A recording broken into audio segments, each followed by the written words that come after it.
you salty sailors, time to raise anchor and set sail for your best scrawny life. Arr!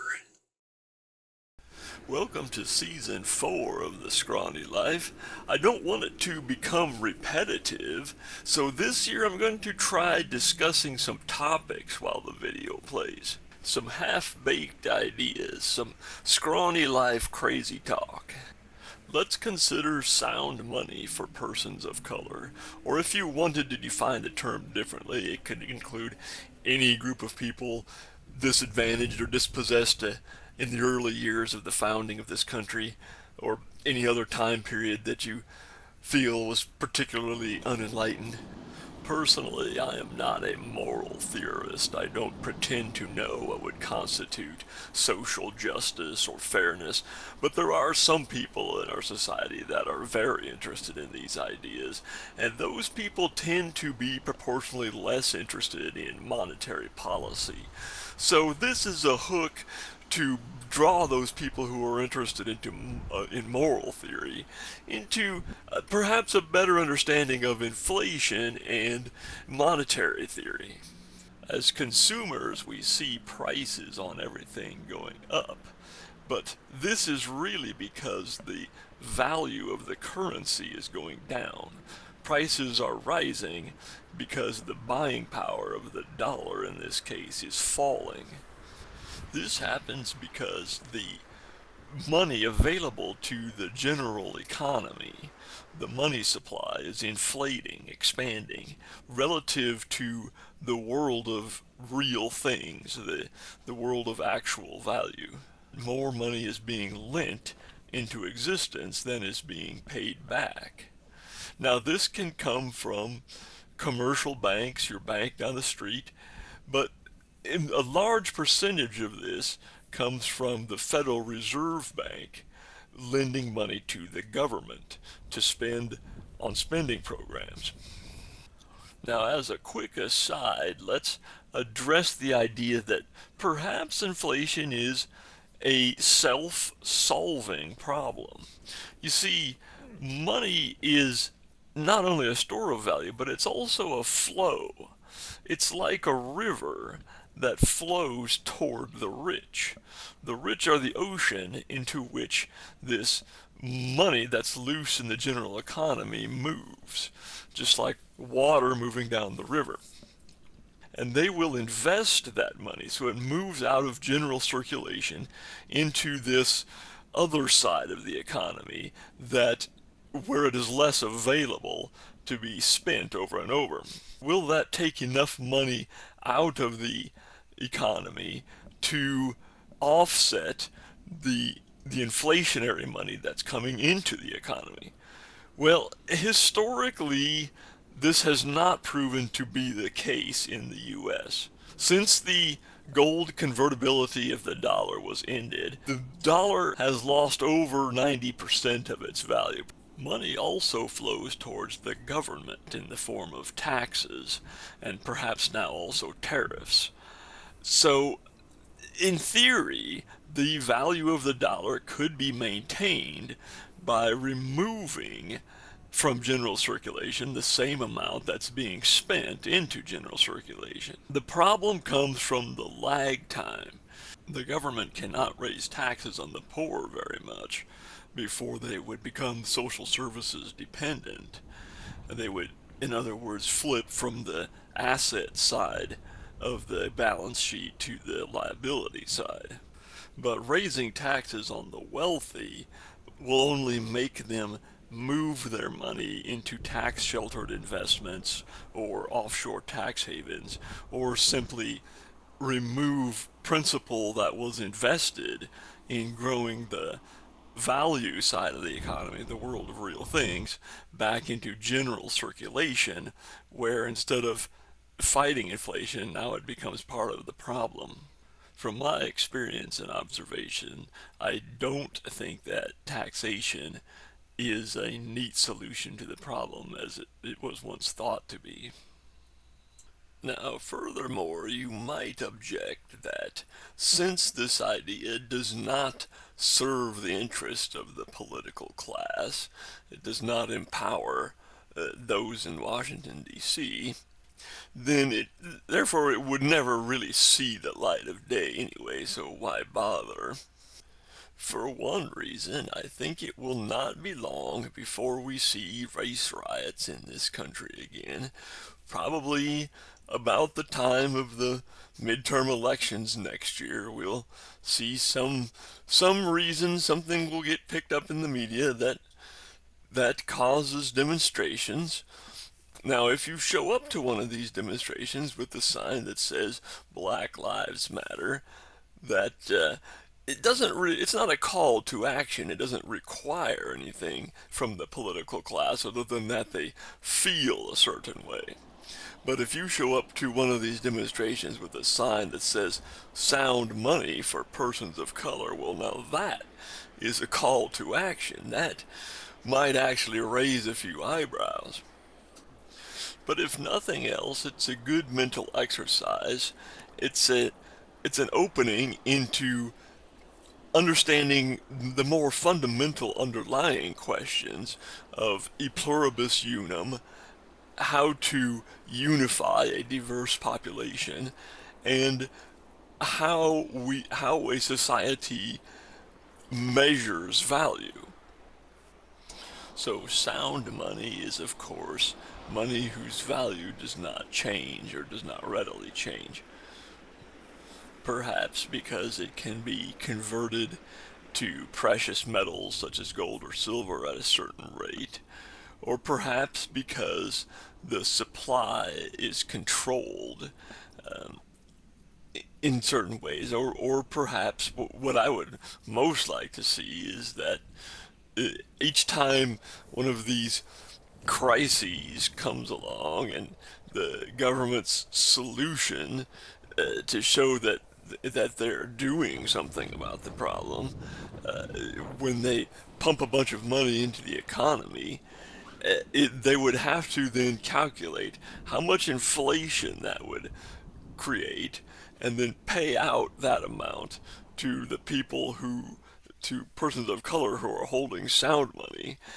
And then they would have to calculate how much inflation that would create and pay out like a second or third payment to, to just drive the point home over and over.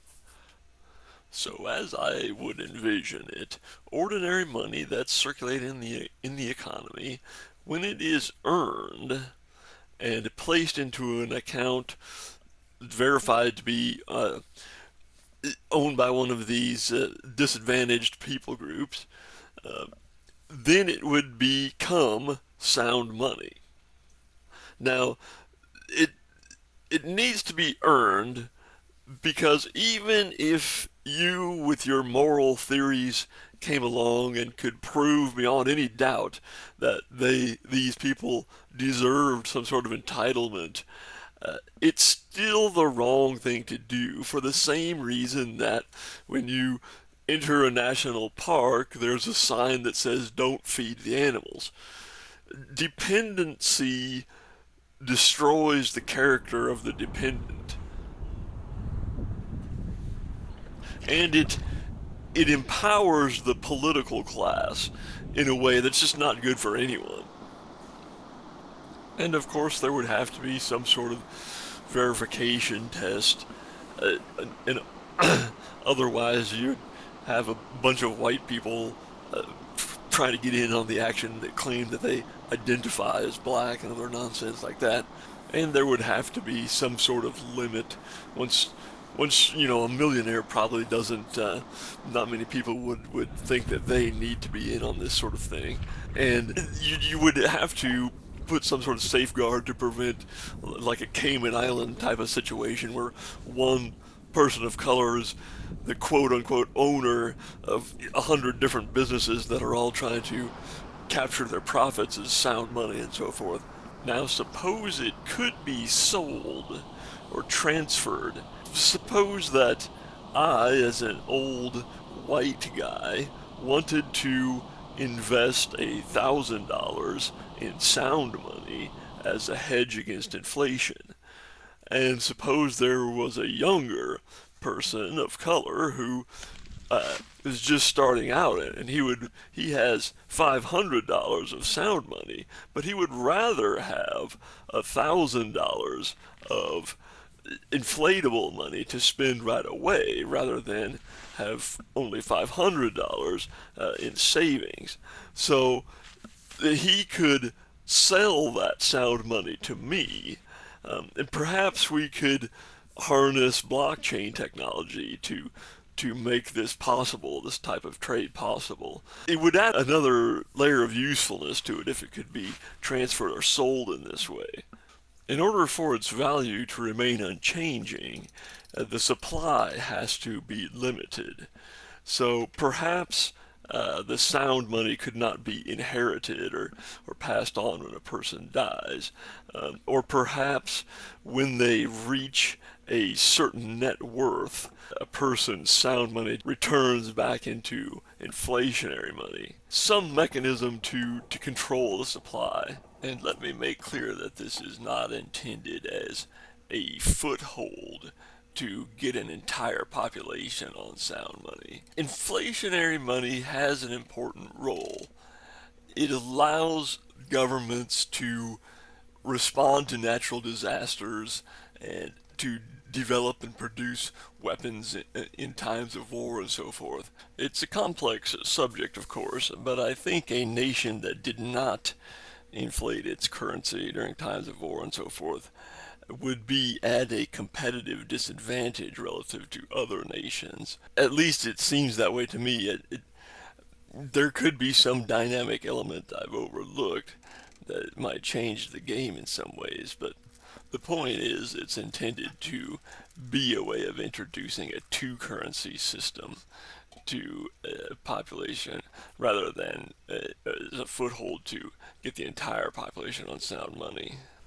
When the Federal Reserve Bank lowers the prime lending rate, that would also be another instance where they would have to make a payout to persons of color holding sound money. And perhaps some of the large investment banks would have to make payments too. But I think commercial banks, or small commercial banks, should be exempt. We're not trying to slow economic growth here. Although in a capitalist society, or in a nominally capitalist society, there is a tendency towards over-financialization of the economy over time.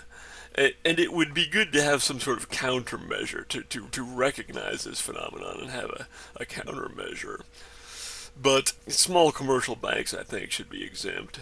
However, they would not be allowed to use sound money that's been deposited with them as reserve on the basis of which to make new loans. That would have an inflationary effect on the general economy, so they would not be allowed to do that. As I envision it, sound money would convert back into inflationary money when it is spent. And this would be an important mechanism for controlling the supply of sound money. The retail, so you would see two prices on everything in like a retail situation, but the retailer would not receive sound money, they would receive inflationary money at whatever the going rate of the time was. A person of color seeking a job might be willing to accept a lower wage, knowing that the money they earned would convert into sound money. And this could perhaps, it would provide an incentive to hire such people, a disincentive against race discrimination in hiring.